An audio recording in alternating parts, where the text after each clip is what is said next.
Alors, pourquoi Jeff Bezos et Bill Gates veulent-ils exploiter des gisements de métaux au Groenland? Sur Futura Science.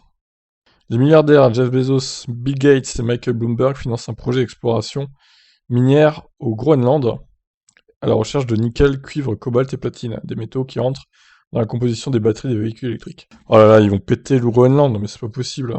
Je peux pas faire ça, les gars.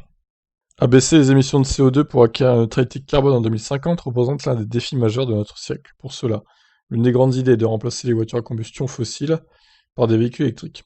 Cette vision reste difficile à atteindre et nécessite du temps. Le principal problème réside dans l'exploitation minière des matériaux nécessaires pour confectionner les batteries.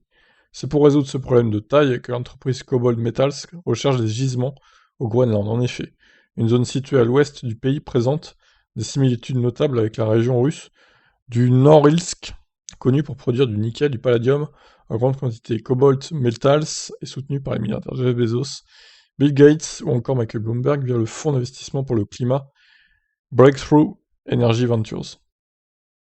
La société basée en Californie a conclu un accord avec Blue Jay Mining pour exploiter la zone où elle espère trouver des métaux comme le nickel, cuivre, cobalt ou encore platine. Pour cela, Cobalt Metals souhaite utiliser une nouvelle technique basée sur l'IA et l'apprentissage profond pour trouver les meilleurs endroits de forage. Pour ce faire, l'IA examine des cartes vieilles de 80 ans et les associe à des données satellites pour dénicher des sites potentiels. La technologie Machine Prospector de Cobalt établit des prédictions sur des endroits où le minerai est concentré, puis recueille des données supplémentaires qui permettent de réduire l'incertitude.